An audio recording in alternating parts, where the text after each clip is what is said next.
સમાચાર અમદાવાદથી કાંકરિયા કાર્નિવલ સંપૂર્ણ રદ કરાયું છે। મનમોહન સિંહના નિધનને લઈને એએમસીનો નિર્ણય। કાંકરિયા કાર્નિવલ સંપૂર્ણપણે રદ કરવાનો નિર્ણય લેવાયો। પૂર્વ પીએમ મનમોહન સિંહને એએમસી શ્રદ્ધાંજલિ આપશે। 7 દિવસનો શોક જાહેર કરવામાં આવ્યો છે, કારણ કે પૂર્વ પ્રધાનમંત્રી મનમોહન સિંહ જેમનું નિધન થયું છે અને આ દુઃખદ ઘડીમાં દેશભરમાં તમામ જે સરકારી કાર્યક્રમો છે તે રદ કરવામાં આવી રહ્યા છે। એવામાં એએમસીએ પણ આ નિર્ણય લીધો કે કાંકરિયા કાર્નિવલ સંપૂર્ણપણે રદ કરીશું। સંવાદદાતા પ્રણવ જોડાઈ ગયા છે વધુ જાણકારી સાથે। પ્રણવ, પૂર્વ પ્રધાનમંત્રી મનમોહન સિંહનું નિધન થયું છે અને શોક માટે હવે એએમસીએ આ નિર્ણય લીધો છે, શું વધુ જાણકારી? ચોક્કસ માની શકાય કે એએમસી એક આ મહત્વપૂર્ણ નિર્ણય લીધો છે કે જે રીતે દેશના પૂર્વ પ્રધાનમંત્રી મનમોહન સિંહનું ગઈ કાલે મોડી રાતે લાંબી બીમારી બાદ જે નિધન થયું છે, ત્યારબાદ સમગ્ર ભારતની અંદર એક સરકાર તરફથી એક શોક જાહેર કરવામાં આવી રહ્યો છે। આથી અંતર્ગત જ મહાનગરપાલિકા દ્વારા ડોક્ટર મનમોહન સિંહ, કારણ કે તે દેશના 10 વર્ષ સુધી તેઓ પ્રધાનમંત્રી રહી ચૂક્યા હતા, તેના શોકાંજલિ આપવા માટે મહાનગરપાલિકા તરફથી જે કાંકરિયા કાર્નિવલ આયોજિત થતો હોય છે, કારણ કે કાંકરિયા કાર્નિવલની અંદર લાખોની સંખ્યામાં લોકો આવતા હોય છે, અનેક સ્ટેજ પ્રોગ્રામ થતા હોય છે।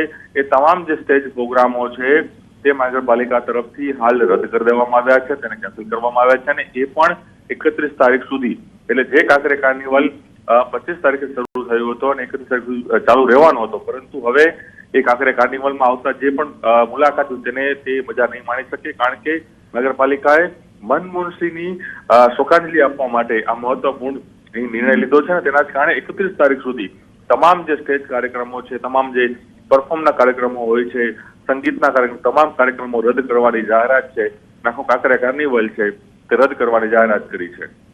પ્રણવ, જે મુલાકાતીઓ છે તેમને જાણકારી અત્યાર સુધી નથી પહોંચી, તેને લઈને પણ એએમસી વ્યવસ્થા કરશે કે કેમ? હજી ચોક્કસ જે પ્રવાસીઓ છે તે પ્રવાસીઓને તો કાંકરિયા કાર્નિવલમાં પ્રવેશ મળવાનો છે, પરંતુ જે સ્ટેજ પ્રોગ્રામ થવાના છે, જે પરફોર્મ થવાના છે, જે સંગીતના કાર્યક્રમો છે, ડાયરાના કાર્યક્રમો છે, કોમેડિયન શોના કાર્યક્રમો છે, જે અલગ અલગ સ્ટેજ બનાવીને કાર્યક્રમ આયોજિત થતા હોય છે, એ તમામ કાર્યક્રમો રદ કરાયા છે। અને કાંકરિયા કાર્નિવલમાં જે રીતે આખું જાહો જલાલી થતી હોય છે, આતિશબાજી થતી હોય છે, લેઝર શો થતો છે, એ તમામ કાર્યક્રમો રદ કરાયા છે। પ્રવાસીઓ મુલાકાત લઈ શકશે, પરંતુ તેની અંદર જે પરફોર્મના કાર્યક્રમ, તે તમામ કાર્યક્રમો રદ કરીને મહાનગરપાલિકા ડોક્ટર મનમોહન સિંહને શ્રદ્ધાંજલિ આપી રહી છે, કારણ કે ડોક્ટર મનમોહન સિંહ દેશના પૂર્વ। પ્રણવ, આપ જોડાયેલા રહેજો અમારી સાથે મેયર પ્રતિભાબેન જૈન જોડાઈ ગયા છે। પ્રતિભાબેન, મનમોહન સિંહના નિધન બાદ એએમસીનો આ નિર્ણય, આપની પ્રતિક્રિયા પહેલા તો? હા, માનનીય પૂર્વ વડાપ્રધાન શ્રી મનમોહન સિંહના દુઃખદ અવસાન થયું છે જી, એ માટે હું શ્રદ્ધાંજલિ અર્પણ કરું છું। માનનીય વડાપ્રધાન શ્રી દુઃખદ અવસાનની આજના બધા જ કાર્યક્રમો રદ કરવામાં, 7 દિવસ સુધીના બધા જ કાર્યક્રમો રદ કરવામાં આવે છે। પ્રતિભાબેન, આજે કાંકરિયા કાર્નિવલ છે એ પોસ્ટપોન કરવામાં આવશે કે પછી અહીંયા જ આજે જ તેનો અંત થઈ ગયો છે એવું માની લઈએ? માત્ર ને માત્ર હવે એન્ટ્રી જ થશે, બાકી કોઈ કાર્યક્રમ નહીં થાય?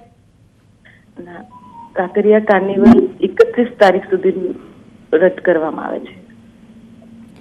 આભાર પ્રતિભાબેન, અમારી સાથે વાતચીત કરવા માટે। તો મેયરને આપ સાંભળી રહ્યા હતા, તેમનું કહેવું છે કે સંપૂર્ણપણે કાંકરિયા કાર્નિવલ રદ થઈ ચૂક્યું છે। પ્રણવ, મેયરનું કહેવું છે કે સંપૂર્ણપણે અમે કાંકરિયા કાર્નિવલ રદ કરી ચૂક્યા છીએ, પોસ્ટપોન પણ કરવાનો કોઈ જ પ્લાન નથી। વધુ શું જાણકારી?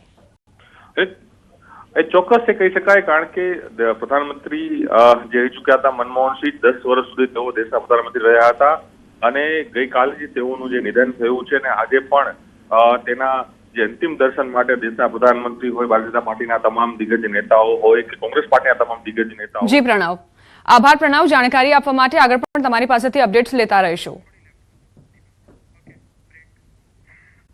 કરાર સાથે જોરદાર પવન સાથે માવઠાની આગાહી, 40 થી 50 કિલોમીટરની ઝડપથી ફૂંકાઈ શકે છે પવન।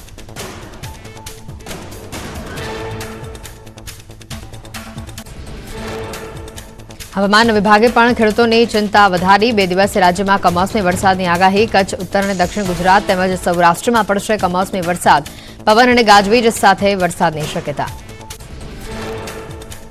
28 ડિસેમ્બરે થંડરસ્ટોર્મની સાથે વરસાદ પડવાની સંભાવના. પંચમહાલ, દાહોદ, ભરૂચ, નર્મદા, ડાંગ, તાપી, બનાસકાંઠા, સાબરકાંઠા, અરવલ્લીમાં થશે માવઠું. 30 થી 40 કિલોમીટર પ્રતિ કલાકની ઝડપે ફૂંકાઈ શકે છે પવન.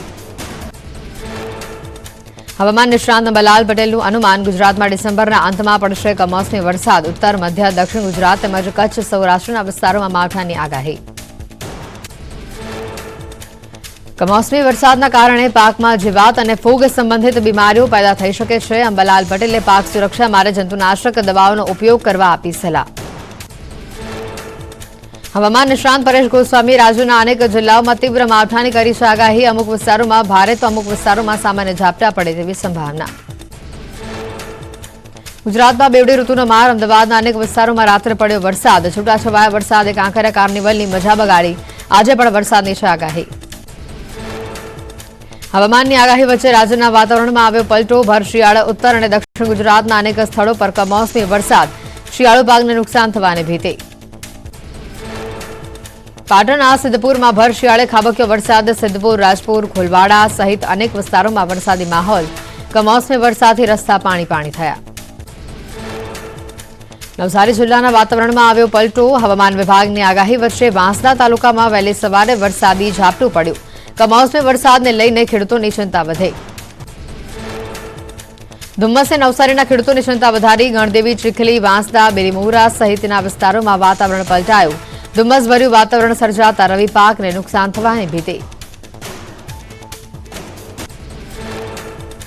આજે રાજ્યના 22 જિલ્લામાં માવઠાની આગાહી. ઉત્તર ગુજરાત, પૂર્વના સરહદીય જિલ્લા અને દક્ષિણ ગુજરાતના ભાગોમાં થઈ શકે છે કમોસમી વરસાદ. બનાસકાંઠા, સાબરકાંઠા, અરવલ્લી, પંચમહાલ, દાહોદમાં વરસાદની આગાહી. મહીસાગર, આણંદ, વડોદરા, ભરૂચ, સુરત, નવસારી, વલસાડમાં પણ થઈ શકે છે માવઠું. રાજધાની દિલ્હીમાં ખાબક્યો કમોસમી વરસાદ. અનેક વિસ્તારમાં વરસાદ વરસતા જનજીવન પ્રભાવિત થયું. ઠંડી વચ્ચે વરસાદ વરસતા લોકોને થઈ રહી છે હાલાકી. મહાનગરી મુંબઈ ધુમ્મસની ચાદરમાં લપેટાઈ. ઠંડી વચ્ચે ધુમ્મસનું સામ્રાજ્ય. ગાઢ ધુમ્મસના કારણે વિઝિબિલિટી ઓછી થતા વાહન ચાલકોને થઈ હાલાકી. ઉત્તર પ્રદેશના દરભંગામાં શીતલ લહેર. ભારે ઠંડી વચ્ચે ધુમ્મસભર્યું વાતાવરણ. કાતિલ ઠંડીમાં ઠૂંઠવાયા લોકો. ધુમ્મસના કારણે વાહન ચાલકોને થઈ હાલાકી. દ્વારકાના કલેક્ટર જીટી પંડ્યાએ ખેડૂતોને સાવચેત રહેવા સંદેશો જાહેર કર્યો. ખેત પેદાશો અને ખાસ ચારો સલામત સ્થળો પર ઢાંકીને રાખવાની અપીલ કરી. માવઠાની આગાહીના પગલે માર્કેટિંગ યાર્ડમાં પણ યોગ્ય વ્યવસ્થા રાખવા આપી સૂચના. સવારે 10:30 કલાક સુધી 9 જિલ્લામાં માવઠાની આગાહી છે. અમદાવાદમાં પણ સવારે 10:30 સુધીમાં છૂટો છવાયો વરસાદ જોવા મળી શકે છે. સાબરકાંઠા, અરવલ્લી, ગાંધીનગર, અમદાવાદ, આણંદ, ખેડા, પંચમહાલ, દાહોદ જિલ્લામાં કમોસમી વરસાદની આગાહી. 2 દિવસ રાજ્યમાં ગાજવીજ સાથે વરસાદની આગાહી. આજે અને આવતીકાલે કમોસમી વરસાદ વરસશે. છોટાઉદેપુર, નર્મદા, તાપી, ડાંગમાં બરફના કરા વરસી શકે તેવી શક્યતા. અંબાજીના વાતાવરણમાં પલટો. ઠંડી વચ્ચે અંબાજીમાં વરસ્યો વરસાદ. મોડી રાત્રે વરસાદ વરસતા રસ્તા પાણી થયા. કમોસમી વરસાદથી ખેડૂતો ચિંતામાં મુકાયા. કમોસમી વરસાદની આગાહી વચ્ચે જસદણ માર્કેટિંગ યાર્ડે કરી મહત્વની જાહેરાત. શેડમાં જ્યાં સુધી જગ્યા હશે તેટલી જ જણસી લેવાશે. જણસી ઢાંકીને લાવવા ખેડૂતોને અપાઈ છે સૂચના. ઉત્તરકાશીના પર્વતો પર ભારે હિમવર્ષા. વૃક્ષો, રસ્તા, પર્વતો જ્યાં જુઓ ત્યાં બરફ જ બરફ હોય તેવા દ્રશ્યો સામે આવ્યા. રસ્તા પર બરફના થર જામતા સ્થાનિકોને અવરજવર કરવામાં થઈ રહી છે હાલાકી. ઉત્તરાખંડના ચક્રતાના લોખંડી, કનાસર, દેવબંધમાં હિમવર્ષા. ભારે હિમવર્ષાના કારણે રસ્તા પર બરફના થર જામ્યા. હિમવર્ષાના કારણે ખેતીમાં ફાયદો થવાની આશા સાથે ખેડૂતો ઝૂમી ઉઠ્યા. પરંપરાગત પહાડી નૃત્ય કરી ખેડૂતોએ ખુશી વ્યક્ત કરી. જમ્મુ કાશ્મીરમાં હિમવર્ષા બાદ વરસાદનું થયું આગમન. સોનમર્ગમાં ભારે બરફવર્ષા થયા બાદ મેઘરાજાએ અમી છાંટણા કરતા રસ્તાઓ ભીના થયા. પ્રવાસીઓએ પણ ચા નાસ્તા સાથે વાતાવરણની લીધી મજા. જમ્મુ કાશ્મીરના સોનમર્ગમાં હિમવર્ષામાં ઉમટ્યા પ્રવાસીઓ. બરફાચ્છાદિત પર્વતોનો આહલાદક નજારો જોવાની પ્રવાસીઓએ માણી મજા. સ્વર્ગ જેવા દ્રશ્યો જોઈ પ્રવાસીઓ મંત્રમુગ્ધ થયા. ઉત્તર ભારતમાં ઠંડીના પ્રકોપથી એશિયાનું સૌથી મોટું તળાવ થીજીયું. -6 થી 7 ડિગ્રી તાપમાન નોંધાતા વુલર તળાવના નીર બરફમાં ફેરવાયા. પાણી થીજી જતા બોટિંગ પર બ્રેક લાગી. તળાવ પર કાચની જેમ બરફના ટુકડા જોવા મળ્યા. જમ્મુ કાશ્મીરના બારામુલ્લામાં બાળકોએ અનોખી રીતે ક્રિકેટની મજા માણી. સ્થાનિક તળાવો બરફમાં ફેરવાતા બરફના ગ્રાઉન્ડ ઉપર બાળકો ક્રિકેટ રમ્યા. તળાવના થીજેલા પાણી ઉપર ક્રિકેટ રમતા બાળકોનો આ વિડીયો વાયરલ થયો. જમ્મુ કાશ્મીરના ડોડામાં હિમવર્ષા બાદ ખીલી ઉઠી પ્રકૃતિ. ઠેર ઠેર બરફાચ્છાદિત પર્વતોનો સુંદર નજારો જોવા મળ્યો. રસ્તાઓ અને પહાડો પર પણ બરફમાં ઢંકાતા મંત્રમુગ્ધ કરી દેતા વિડીયો સામે આવ્યા. ભારે હિમવર્ષા બાદ જનજીવન પ્રભાવિત થયું. જમ્મુ કાશ્મીરના ડોડામાં હિમવર્ષા બાદ સ્નો ક્લિયરન્સની કામગીરી હાથ ધરવામાં આવી. સ્થાનિકો અને સ્નો ક્લિયરન્સ વિભાગના કર્મીઓએ પાવડાની મદદથી બરફ હટાવ્યો. રસ્તા પર બરફના થર જામ્યા બાદ અનેક રસ્તાઓ થયા હતા બ્લોક. હાડથી જતી ઠંડીમાં ઠૂંઠવાયું જમ્મુ કાશ્મીર. માઇનસમાં તાપમાન નોંધાતા શ્રીનગરનું દાલ તળાવ પણ થીજી ઉઠ્યું. બરફ જામેલા પાણી વચ્ચે સ્થાનિકો નાવિકોને બોટિંગ કરવામાં હાલાકી વેઠવાનો વારો આવ્યો. ઠંડીના પ્રકોપથી જનજીવન પ્રભાવિત થયું. રાજસ્થાનના જયપુરમાં ઠંડીનું સામ્રાજ્ય. ભારે ઠંડી વચ્ચે પિંક સિટી ધુમ્મસની ચાદરમાં લપેટાઈ. હાડથી જતી ઠંડીથી જનજીવન પ્રભાવિત થયું.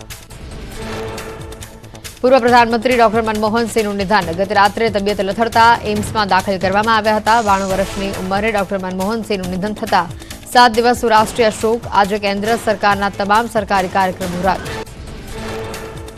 રાષ્ટ્રપતિ ભવન પર રાષ્ટ્રધ્વજ અડધી કાઠીએ ફરકાવવામાં આવ્યો. પૂર્વ પ્રધાનમંત્રી ડોક્ટર મનમોહન સિંહના નિધનથી 7 દિવસનો રાષ્ટ્રીય શોક. બંધારણીય પદ પર ફરજ બજાવેલા વ્યક્તિના નિધનથી રાષ્ટ્રીય શોક પાળી ધ્વજને અડધી કાઠીએ ફરકાવવામાં આવ્યો તેવી પરંપરા. પૂર્વ પ્રધાનમંત્રી ડોક્ટર મનમોહન સિંહના નિધન અંગે પીએમ મોદીએ શોક વ્યક્ત કર્યો. પ્લેટફોર્મ એક્સ ઉપર પોસ્ટ કરી આપી શ્રદ્ધાંજલિ. ટાંક્યો શાનદાર નેતાના નિધનથી દેશ દુઃખી. ડોક્ટર મનમોહન સિંહ સન્માનિત અર્થશાસ્ત્રી હતા. કેન્દ્રીય ગૃહમંત્રી અમિત શાહે આપી ડોક્ટર મનમોહન સિંહને શ્રદ્ધાંજલિ. દુઃખની ઘડીમાં પરિવાર પ્રત્યે સંવેદના વ્યક્ત કરી. પ્લેટફોર્મ એક્સ ઉપર ટાંક્યું દેશની શાસન વ્યવસ્થામાં ડોક્ટર મનમોહન સિંહજીનો મહત્વનો ફાળો. 31મી ડિસેમ્બરને લઈને દાહોદ પોલીસ એલર્ટ મોડ પર. ધાવડિયા ચેકપોસ્ટ ઉપર ચુસ્ત પોલીસ બંદોબસ્ત વચ્ચે વાહન ચેકિંગ કરવામાં આવ્યું. રાજસ્થાનથી ગુજરાતમાં દારૂની હેરાફેરી કરતા તત્વોને પોલીસ અટકાવવા કટિબદ્ધ. મુખ્યમંત્રી ભૂપેન્દ્ર પટેલે આપી પૂર્વ પીએમ ડોક્ટર મનમોહન સિંહને શ્રદ્ધાંજલિ. પોસ્ટ કરીને ટાંક્યું પૂર્વ પીએમ અને પ્રસિદ્ધ અર્થશાસ્ત્રી ડોક્ટર મનમોહન સિંહના નિધનથી શોક. વિવિધ જવાબદારી અદા કરી દેશના વિકાસમાં તેનું યોગદાન મહત્વનું. મનમોહન સિંહના નિધન પર મનીષ દોશીએ શોક વ્યક્ત કર્યો. મનમોહન સિંહના નિધન બાદ કોંગ્રેસ પાર્ટીએ તમામ કાર્યક્રમો રદ કર્યા. અભિનેતા સલમાન ખાનનો 59મો જન્મદિવસ. 1988માં અભિનેતા તરીકે સલમાન ખાને કરી હતી કરિયરની શરૂઆત. સલમાન ખાનની સુરક્ષાને ધ્યાનમાં લઈને તેના ઘરની બહાર ચુસ્ત પોલીસ બંદોબસ્ત ગોઠવાયો. ગુજરાત પોલીસમાં 12,000થી વધુ ભરતી માટે પ્રક્રિયા હાથ ધરવામાં આવી. 8 જાન્યુઆરીથી શારીરિક કસોટીનું આયોજન. 1 જાન્યુઆરીથી કોલ લેટર ડાઉનલોડ કરી શકાશે. અમરેલીમાં બગસરા સુરત રૂટની એસટી બસનો અકસ્માત. વડિયાના ખાખરિયા ગામ નજીક અકસ્માત થતા 3 મુસાફરો સહિત ડ્રાઈવર ઘાયલ. તમામને સારવાર માટે હોસ્પિટલ ખસેડાયા. મોટી જાનહાનિ ટળી. હિમાચલ પ્રદેશના ચંબામાં ગાર્બેજ પ્લાન્ટમાં લાગી ભીષણ આગ. લાખો રૂપિયાની કિંમતના ગાર્બેજ પ્રોસેસિંગ મશીનનું આગમાં બળીને ખાખ થઈ. અંદાજિત 60 લાખથી વધુનું નુકસાન. સાઉથ આફ્રિકાના મોઝામ્બિકમાં રાજકીય અંધાધૂંધીથી અનેક લોકોના મોત. ગુજરાતીઓની દુકાનોને લૂંટફાટ કરીને આગ ચંપી કરાઈ. મોઝામ્બિકમાં ફાટેલી હિંસાના હવે ભારતીયો ભોગ બન્યા. ગુજરાતી પરિવારોએ કહ્યું, પ્લીઝ અમને બચાવી લો. બાંગ્લાદેશના ઢાકામાં સચિવાલયમાં લાગી ભીષણ આગ. 6 કલાકની ભારે જહેમત બાદ આગને કાબૂમાં કરવામાં આવી. વિકરાળ આગમાં એક ફાયર કર્મીનું મોત. મુંબઈના કોસ્ટલ રોડ પર દોડતી લેમ્બોર્ગિની કારમાં અચાનક આગ લાગી. ગુજરાતની નંબર પ્લેટ પડી લેમ્બોર્ગિની રસ્તા પર વચ્ચે સળગી ગઈ. ભારે જહેમત બાદ આગને કાબૂમાં કરવામાં આવી. આણંદના વિદ્યાનગર પોલીસે અસામાજિક તત્વોને ભણાવ્યો કાયદાનો પાઠ. બાઇક અને ગાડી અથડાવવા બાબતે મારામારી કરી ધાક બેસાડવાનો પ્રયત્ન કરનાર 3 આરોપીઓ સામે કાર્યવાહી. 3ને ઝડપી પાડી પોલીસે આરોપીઓનું સરઘસ કાઢ્યું.